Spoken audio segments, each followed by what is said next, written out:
예수님께서 부활하신 후 40일 동안을 제자들과 함께 지내시면서 그들에게 부활의 사실들을 증거하시고 또 그들에게 사명을 주신 후에 감람원이라는 곳에서 제자들이 지켜보는 가운데서 하늘로 올라가셨습니다. 성천하신 것입니다. 오늘 본문은 예수님께서 하늘로 성천하시기 전에 지상에 남아있는 제자들에게 마지막으로 부탁하시며 또한 동시에 약속으로 주신 아주 귀중한 말씀입니다. 어떻게 보면 이제까지 예수님이 제자들에게 하신 많은 말씀과 가르침 중에서 가장 예수님의 간절한 마음의 소원이 담긴 유언적인 말씀이라고 할 수가 있습니다. 여러분, 평소에 부모의 말씀을 잘 듣지 않던 자식이라도 부모님이 돌아가시기 전에 마지막으로 그들에게 남겨주신 유언의 말씀은 어떻게 하든지 지키는 것이 자식의 마땅한 도리입니다. 제자들과 오늘 우리 믿는 우리 성도들 또한 이제까지는 우리가 예수님의 말씀을 듣고도 순종치 않고 거역하며 살았다 할지라도 이제 하늘로 올라가시면서 우리에게 마지막으로 주시는 이 말씀만은 마음에 새기고 반드시 지켜 행하는 것이 마땅한 성도의 도리인 줄로 믿습니다. 여러분, 예수님께서 무슨 말씀으로 제자들에게 부탁하십니까? 오늘 4절 한번 보실까요?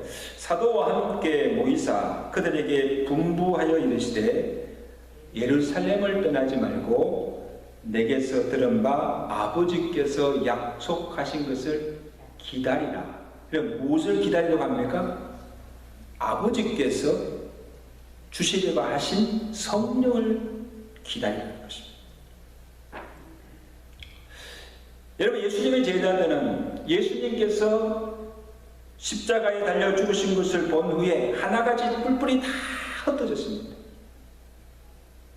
들으는 다시 이전에 생업인 고기잡이 하러 나가고, 들으는 붙잡힐까 두려워서 숨어 지내기도 하고, 또 들으는 아예 믿음을 저버리고 예수와는 전혀 상관없는 삶을 살아가고 있었습니다.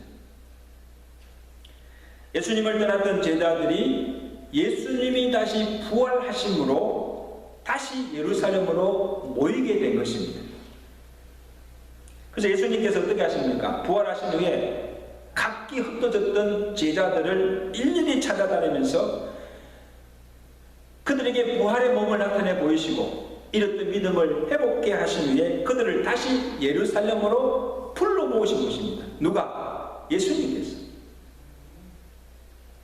그래서 가룟 유다를 제외한 다른 모든 제자들이 깨어진 신뢰와 사랑과 믿음을 회복하고 다시 예수님의 제자로서 세움을 받고 이제 한 마음이 된 것입니다. 그래서 함께 예루살렘에 모여 있던 것입니다. 그래서 너희는 예루살렘을 떠나지 말라고 하신 것은 이 장소적인 의미보다는 이제 너희는 다시는 주님을 떠나지 말고 또 서로 흩어지지 말고 주님을 중심으로 성전을 중심으로 하나가 되어서 이제 주의 일에 또 힘쓰라는 그런 영적 의미가 포함되어 있는 것입니다. 또 장소적으로도 보면 이 예루살렘이 예수님의 제자들이나 유대인들에게는 아주 중요한 곳입니다.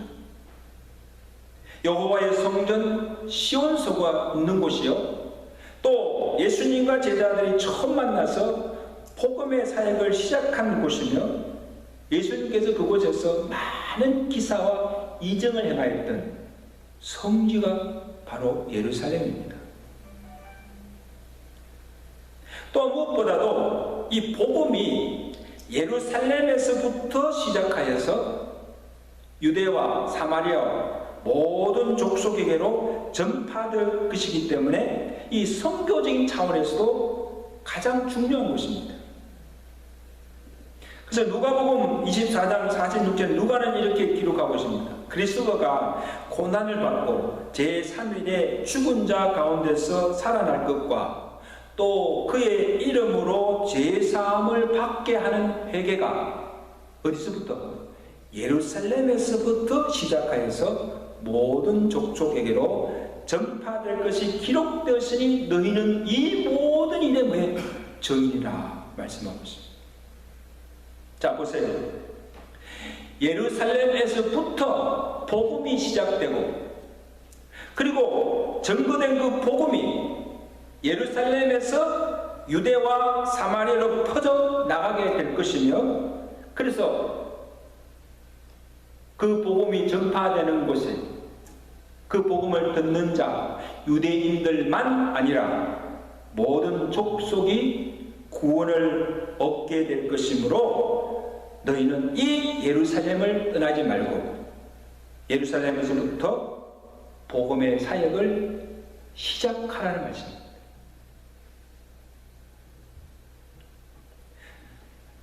또한 이 너희가 예루살렘을 떠나지 말라고 하신 그 이유 중에 또 하나는 이제 예수님께서 성천하여 가신 후에 오순절에 성령을 예루살렘에 모이는 모든 무리들에게 보내줄 것이니 너희는 그곳을 떠나지 말고 약속하신 성령을 기다리고 그 성령을 받은 후에 나가라는 것입니다.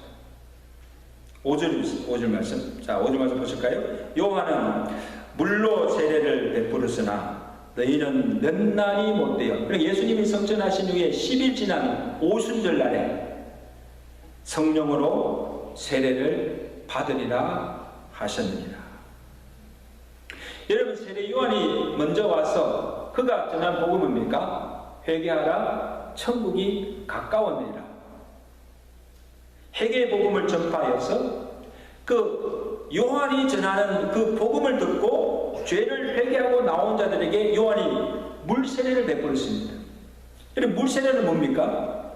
내가 회개의 전표로 받는 것입니다. 그러나 요한이 증거하기를 요한복음 1장 31절에 보면 내가 와서 물로 세례를 베푸는 것은 그를 이스라엘에게 나타내려 하십니다. 그가 누굽니까? 예수님이죠.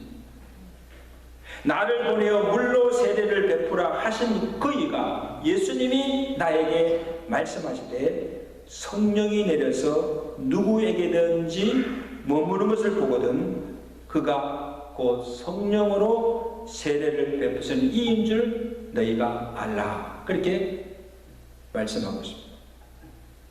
이게 무슨 말입니까? 세례요한이 지금 내가 물로 세례를 베푸나 이후에 누가 오십니까? 예수님이 오시면 각 사람이 다 성령으로 세례를 받게 될 것임을 적어낸 것입니다. 여러분, 예수님의 제자들은 3년 동안 예수님의 가르침을 받았습니다. 예수님부터 말씀의 훈련을 받았습니다. 친히 예수님이 행하시는 기사와 이적도 다 경험하였습니다. 이제는 예수님이 십자가와 부활을 친히 목격하고 예수님으로부터 마지막 사명까지 부여받았습니다. 그런데 아직도 제자들에게 한 가지 부족한 것이 있습니까? 뭐예요? 아직도 성령을 받지 못한 거예요. 그러면 너희가 이 예루살렘을 떠나지 말고 약속하신 성령이 오기를 기다리고 그 성령의 충만을 받고 나아가는 것입니다. 성령을 받아야 주와 그리스도이심을 너희가 믿을 수 있고 참 믿는 자가 될 수 있고 또한 너희가 너희에게 맡겨진 그 사명을 감당할 수가 있다는 것입니다. 성령 받지 않는 것은 아무 일도 행할 수가 없다는 것입니다. 그러면 사도행전 19장에 보면 사도 바울이 에베소에 가서 복음을 전가할 때에 그 에베소 사람들에게 먼저 물은 질문이 뭔가 하면 너희가 믿을 때에 성령을 받았느냐? 믿을 때 무엇을?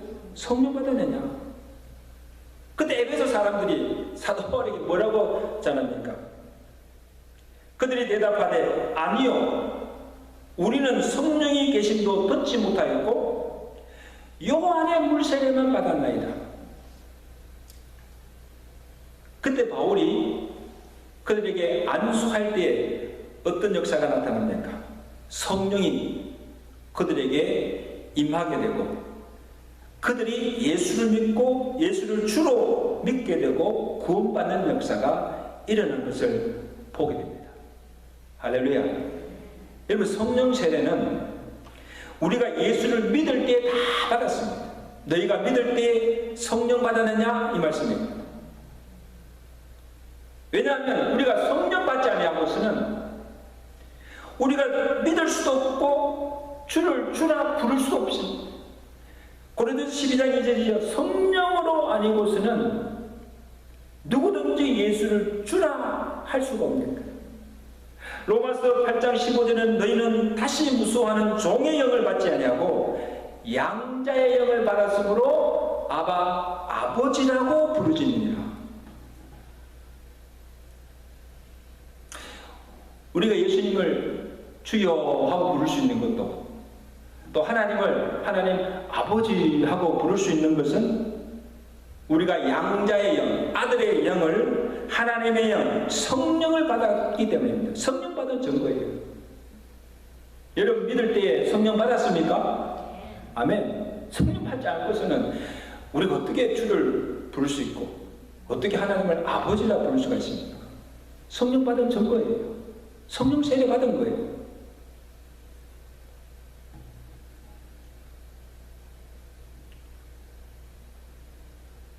또한 성령이 임하게 되면 우리가 주를 믿을 수 있을 뿐 아니라 권능을 받게 된다는 거예요.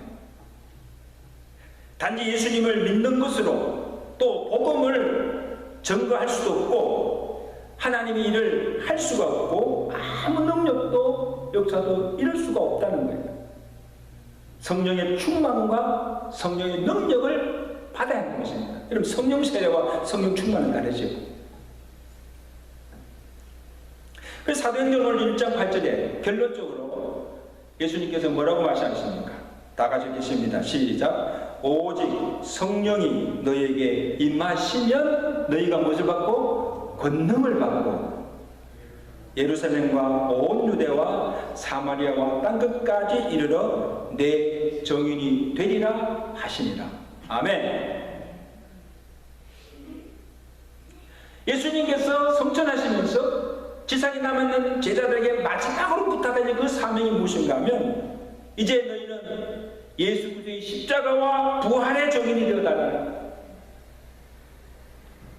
그래서 너희가 보고 듣고 경험하고 받은 그 예수 그리스도의 십자가의 복음을 부활의 복음을 예루살렘부터 시작하여서 유대와 사마리아와 땅끝까지 나아가서 증거하며 모든 열방과 족속들을 구원하라는 지상의 명령을 주신 것입니다.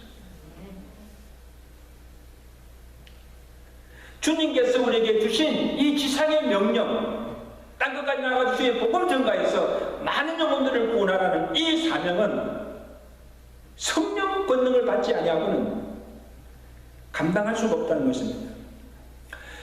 여러분 우리가 세상 일은 성령이 없어도 하나님의 은혜가 아니어도 내가 가진 지혜나 지식이나 경험으로 어느 정도 해낼 수가 있습니다. 그리고 내가 열심히 노력하고 땀 흘린 만큼 그래도 무언가 이룰 수가 있습니다. 그런데 이 하나님의 일, 특히 복음을 전하여서 영혼을 구하는 이 일은 성령의 능력이 아니고서는 하나님의 은혜를 받지 아니고서는 우리가 이룰 수가 없다는 말씀입니다. 그렇게 믿으시면 아멘.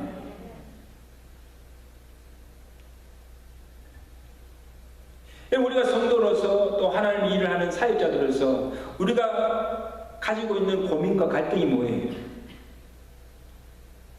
이제 내가 다시는 죄를 짓지 않고 정말 하나님의 말씀대로 거룩하게 살고 싶은데 알면서도 죄를 짓는 거예요. 또 실수하고 또 넘어지는 거예요.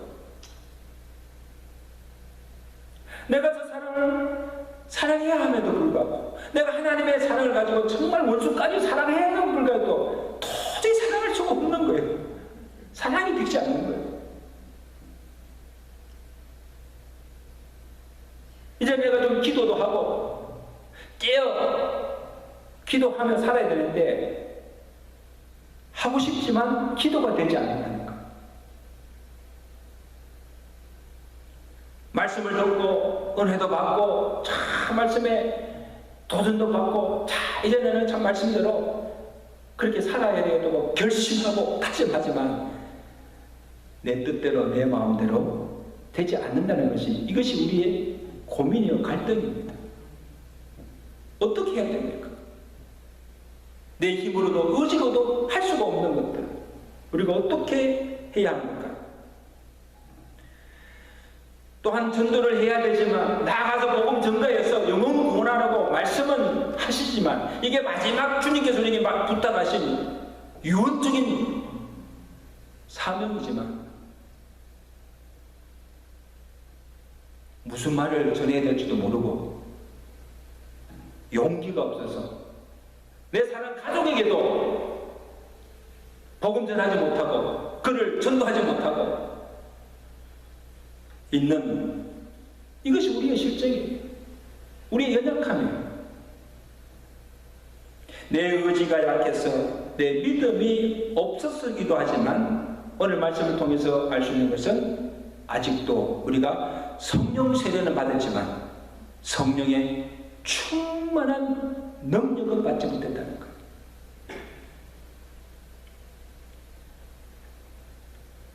그래서 우리가 성령 세례를 받아서 다 예수를 주로 믿고 고백함으로 구원은 받았지만 구원받은 자로서 정말 능력 있는 하나님의 역사를 행할 수 있는 그런 능력은 우리에게 없다는 거예요. 성령 충만하지 못하기 때문에. 그리고 우리가 날마다 뭘 것은 뭡니까? 성령이여 내게 충만하게 임하여 주시고 우리 교회에 이 성령의 충만한 역사가 있게 해달라고 기도하시는 여러분 되시기를 주간절히 축원합니다.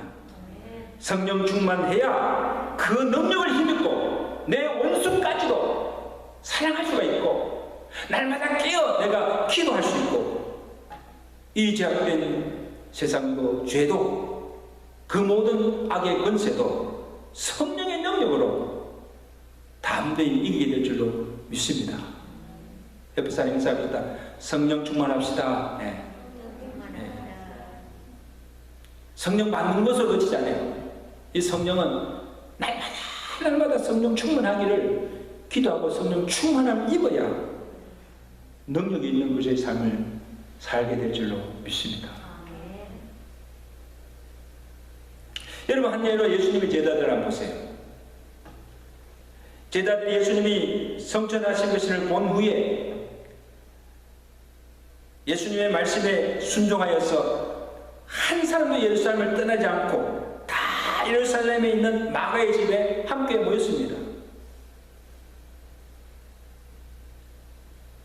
그날 거기에 모인 자들이 누구인가 하면 사도행전 1장 13절 보니까 베드로, 요한, 야고보, 안드레와 빌립, 도마와 바돌로메, 마태와 야고보, 시몬과 야고보의 아들 유다와 여자들과 예수의 어머니 마리아와 예수의 아우들과 다 120 무리들이 지금 예루살렘 마가의 집에 함께 모였습니다. 왜 모였습니까? 무엇을 기다립니까? 약속하신 성령이 임하기를 그냥 기다리고 있는 것이 아니라 약속하신 성령이 임하기를 간절히 120 무리들이 한 마음으로 성령 임하기를 간절히 기도해야 될 거예요.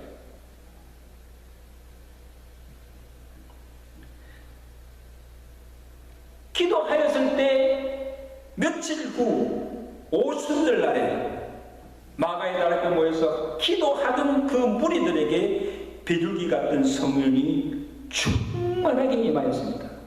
오순절 성령 강림이죠. 성전하신 후 10일이 지나고 그들이 마가의 다락방에 모여서 약속하신 성령이 임하기를 간절히 기도하였을 때에 그들이 다 같이 한 곳에 모였더니 홀연히 하늘로부터 급하고 강한 바람 같은 성령이 각 사람 위에 임하더니 그들이 다 성령의 충만을 받고 성령의 말하게 하심을 따라 다른 언어로 말하기 시작하니라. 그날 성령 충만을 받은 사도들이 성령의 권능을 받아서 나아가서 담대하게 복음을 전하기 시작하고 그 사도들이 전하는 그 복음을 듣고 하루에 3,000명이 회개하고 믿고 구원받는 역사가 주께로 돌아오는 역사가 일어나고 또 그들이 각지에 흩어져서 교회가 세워지고 복음이 점점 퍼져나가게 되고 날마다 구원받는 자의 수가 늘어나며 초대 교회들이 부흥하는 놀라운 성령의 역사가 일어나게 된 줄로 믿습니다. 성령의 역사죠. 산성도 여러분, 오늘 주님이 제자들에게 분부하신 이 말씀이 믿고 구원받는 모든 성도들과 오늘 우리 교회에 주시는 말씀으로 받으시길 바랍니다. 오늘 우리도 성령 충만을 받아서 그 성령의 권능을 입었어. 사도들처럼 우리도 예수 그리스도의 십자가와 부활의 정인이 되어서 이 복음을 증가하며 많은 분들을 주께로 돌아오게 하는 이 구원의 역사가 여러분을 통해서 오늘 우리 교회를 통해서 계속하여서 일어날 수 있기를 주의 간절히 축원합니다.